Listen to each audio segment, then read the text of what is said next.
Yo, yo, yo. What is going on, you guys? Welcome back to the Macro Hour with Nikki Stott, co-founder of WarriorBabe. And on this podcast, we talk about mindset, methodologies, and tactics that will help you lose body fat, build muscle, be strong, and feel insanely confident. I'm your host, Nikki Stott, and welcome to episode number 86, where we're going to talk about balancing macronutrients, and I'm going to deep dive into the science behind protein, carbs, and fat metabolism for the overarching goal of you changing your body composition.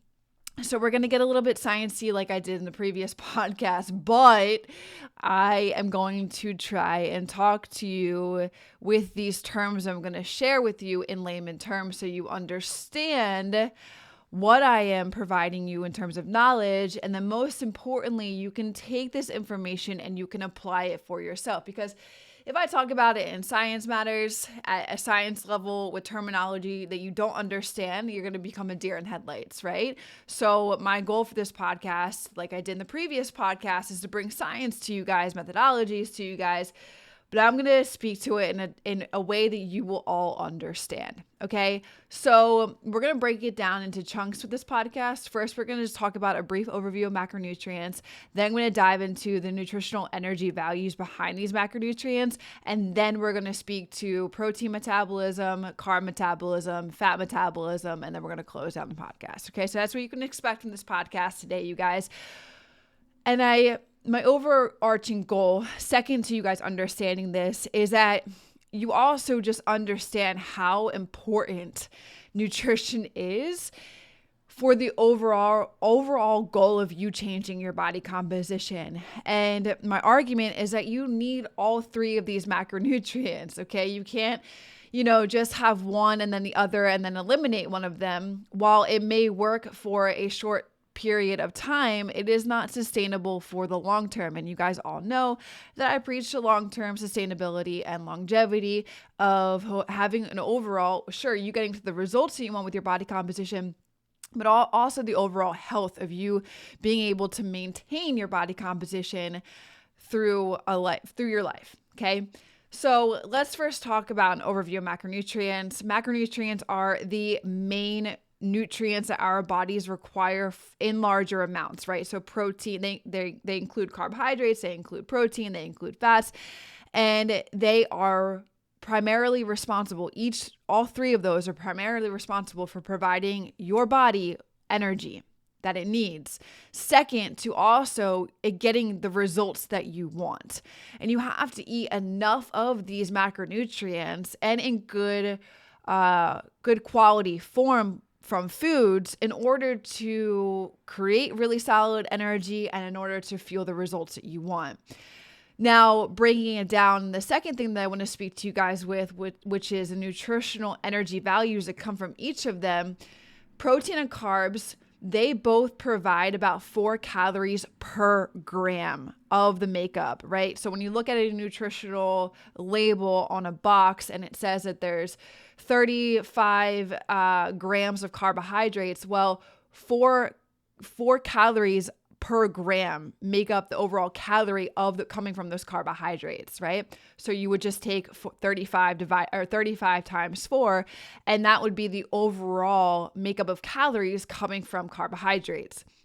Fats, these guys provide 9 calories per gram, which is more than twice the energy provided by proteins or carbohydrates. And then same thing, right? If there's like 10 grams of fat on the nutritional label, then you would times that by 9, and that makes up the overall calorie number coming from fats in that specific meal.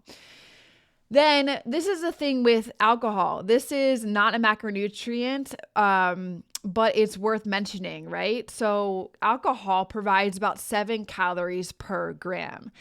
And this is where, I've talked about this on social media. There's a really trending reel of mine that has popped off where I talk about the Truly cans and, how a lot of these alcoholic beverages have 2 grams of carbs. Yeah, they're not, people are forgetting the fact that there's 100 calories, right, inside of a can of Truly. But if you, just like the math that I just said, if you have 2 grams of carbs, it means that there's only 14 calories in the entire can, which is false because there's 100 calories. Well, the other makeup is also coming from which isn't on a macronutrient label, which isn't on a nutritional label, is the alcohol, and that has about 7 calories per gram. Okay, so take that into consideration, you guys, when you're drinking alcohol and like it says this, but it says this on the nutritional label. It's just not clearly laid out for you guys to understand. Why? I have no idea. But understanding these caloric values, you guys, is so essential for anyone, looking to manipulate their body composition. And it just helps individuals allocate their calorie intake based off their specific goals, whether that be building muscle, whether that be fat loss, right? If your overall calorie goal, or, which is 1800, we'll just use that as an example. And then you have the macronutrient makeup of that 1800, which should evenly be distributed towards whatever your goal may be. Or if you haven't, you may be eating a little bit more if you're trying to build more muscle, right? Or maintaining X, Y, and Z. The overall calorie number, which would be what you're focusing on, but macronutrients that make up that is the most important thing when it comes to overall body composition and getting the results that you want. Okay. Now let's dive into talking about protein metabolism. And this one is just so important, you guys. So I'm going to break it down into 2 of the things that come back behind protein metabolism. And I'm going to break it down to 3 things of which the body uses protein. And then I'm going to just debunk a myth that has just been heavily weighed on in the fitness industry that is just not true. I mean, it has some truth to it, but a lot of the people I'm speaking to right now are healthy individuals. So I'm going to just debunk it in relation to healthy individuals. So protein metabolism, first and foremost, protein has a higher thermic effect than carbs and fats, meaning that the body uses more energy to digest and absorb proteins compared to the other macronutrients. And so this can be extremely, and I've talked about this in previous podcasts where I highlighted how important protein is. And this can be very beneficial for fat management, weight management, and consuming more protein can actually boost your metabolism and increase the number of calories burned. Like right there should be the reason why you guys are all consuming more protein. I mean, that should be a huge selling factor to protein, right? You boost the metabolism by eating more protein because of the thermic effect that it has, and it increases the number of calories burned. Like no brainer, right? And then another thing is that the proteins have essential amino acids. So these amino acids are the building blocks of protein. And of the 20 amino acids, 9 are considered essential because the body cannot produce them on its own. So when you're consuming protein, you're consuming enough EAAs, which is critical for muscle growth and repair. So if you're not, which is a big thing in the fitness industry and fitness space, and women trying to, get the results that they want, they're not eating enough protein. And if you're not eating enough protein, you're not getting the benefits of these EAAs, which is so important when you want to have the, toned body and you're working out and you're doing strength training, because they play a critical role in that. When you're in the gym, you're breaking down the muscle fibers, and they play a critical role in that muscle growth and the repair after that workout. Now, those are 2 big things, you guys. So just having and making sure that you're eating protein, consuming protein. Now, 3 of the things that goes on inside of your body when you eat these proteins, second to what I just said, is that when you eat the protein, your body breaks it down to small parts, which I just mentioned, amino acids. And the body either uses these amino acids to build and repair things like muscles or to get energy. But most importantly, what I want to say here right now, which is going to lead me into the myth that I have to debunk, is that some of these amino acids that aren't being used become waste, which gets turned into something called urea, and that is removed from the body when you go to the bathroom, when you pee. It's excreted through the kidneys. This is the thing that a myth that has been predominant in the fitness space, is that if you eat too much protein, it can cause kidney damage. And I just want to debunk the shit out of that, because it is half what true and more entirely false. Okay. So first and foremost, the origin of this myth came from existing kidney diseases, right? So it's true that people with existing kidney diseases are often advised by their doctor to limit their protein intake. That is completely true. And that is because their kidneys may already have trouble filtering out the waste products from this whole protein metabolism that I'm talking about. And so for these guys, it can actually harm the kidneys. But for majority of women that I'm speaking to, a majority of you guys I'm speaking to, you guys are healthy individuals, right? So the science and research behind this is that healthy individuals, a vast majority of studies on these individuals with healthy kidneys show that protein intake does not have detrimental effects on kidney function. The kidneys, guys, are incredibly adaptable and capable organs. And based off of what I'm going to talk about right now, which is increased filtration rate, where when you eat more protein, it causes the kidneys to filter more blood per minute, which this is known as GFR. And some people have interpreted this that the kidneys need to work harder and thus thought that it might lead to actual potential damage. However, with this increased GFR in response to protein, it is a normal adaptive mechanism and it doesn't indicate kidney damage or affect the kidneys at all.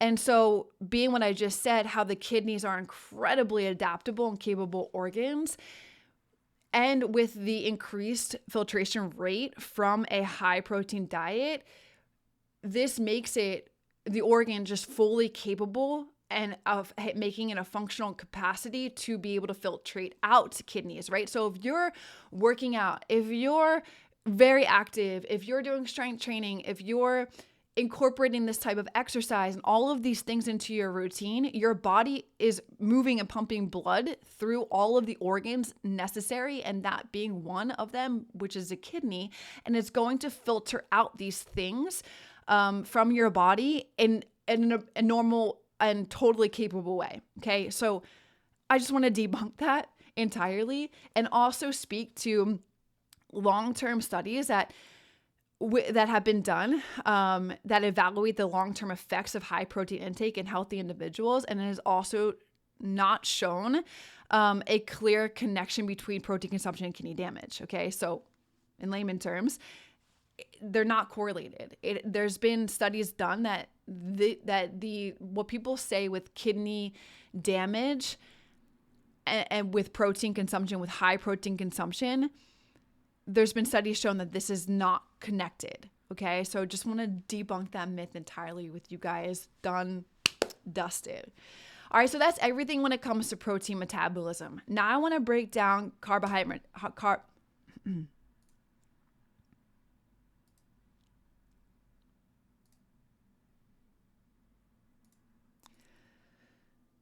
Now I want to break down carbohydrate metabolism and then next fat metabolism. So carbohydrate metabolism, carbohydrates, carbs come from foods like bread, pasta, all the sugary stuff, right? And they're broken down into simple sugar called glucose. And then the body, this glucose is like fuel for the body. It's sent around in your blood and it provides energy to your cells and especially and foremost your brain. And then if you have more glucose than you need right away, the body stores it for later in the liver and in your muscles. So think of this in terms of analogy as keeping some fuel in reserve. And then when your body needs this fuel, when it needs this energy, that stored glucose is brought back out from your liver or from your muscles to provide you energy. Okay, so that's really in layman terms how carbohydrates get metabolized throughout the body. But most importantly, they're so important for overall energy function throughout your body and most important for the energy function of your brain.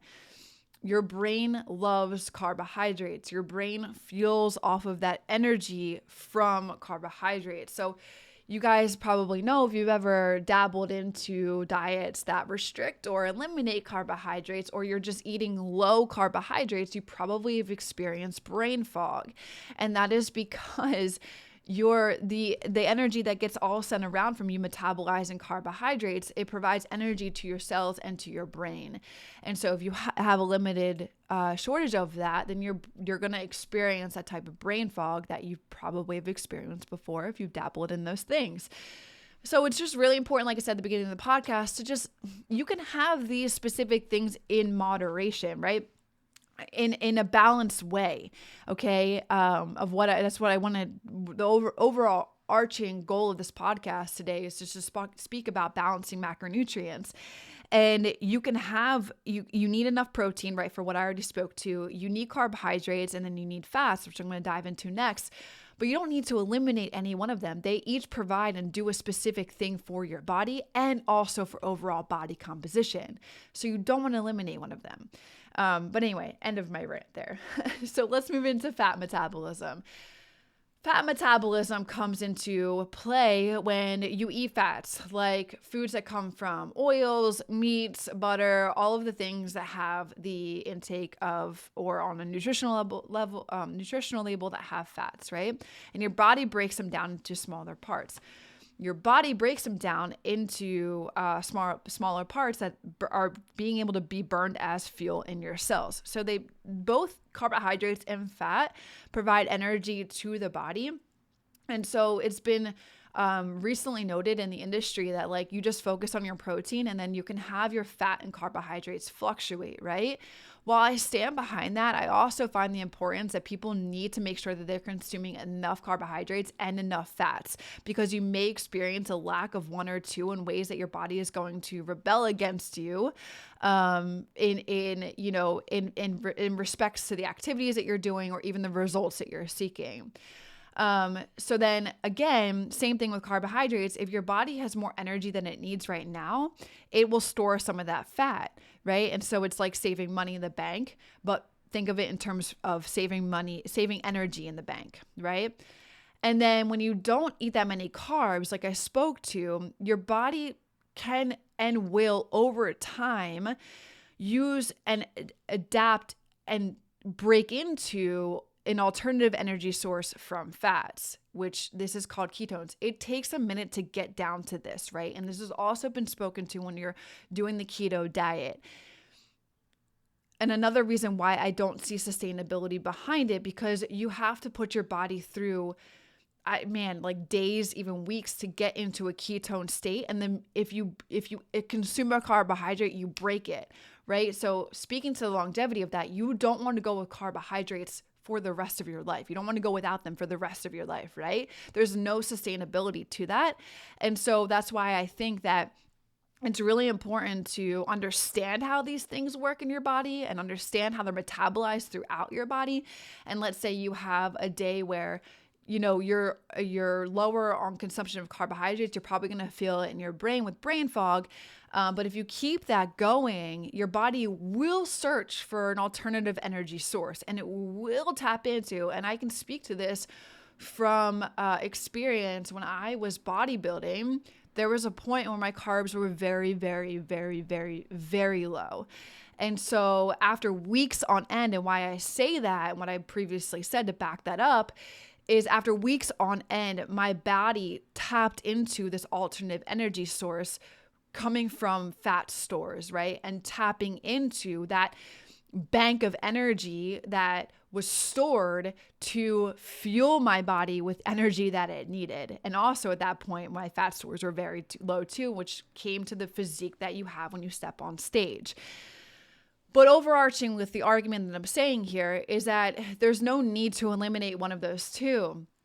You can focus on having enough protein, right?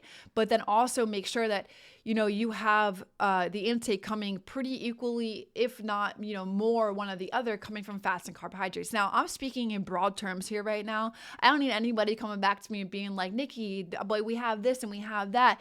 Those are specific to the goals that you have, right? And we're able to narrow it down based off of your body composition, based off of your lifestyle and all of these things, the type of macronutrients that you should be consuming. But understand this from a broad perspective, that this is possible in terms of, body composition and getting the results that you want. But also understanding that these two macronutrients, one shouldn't be, what I'm trying to say, one shouldn't be like if you are afraid of carbohydrates, that you eliminate and get only 10% of your carbohydrates and make the next 60% coming from fats.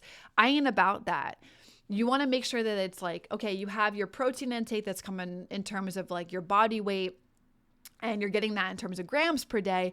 And then the other 2 percentages fluctuate that, fuel your body in an appropriate manner that's, healthy, right? And sustainable, but also going to fuel you in the results you are seeking. So overarching, that explains and expresses and also dives into the science of, balancing macros, understanding the metabolism behind protein, understanding the metabolism behind carbohydrates, understanding the metabolism behind fats, and especially when it comes to you having the body composition that you want. You need all 3 of them, okay? And I think my argument was pretty clean throughout that entire podcast. So I hope you guys enjoyed that podcast. I hope that you guys, got a little bit more light bulbs going off in your head on why these macronutrients are so important and what they're doing inside of your body when you consume them. And I will see you in the next episode. Peace out, you guys.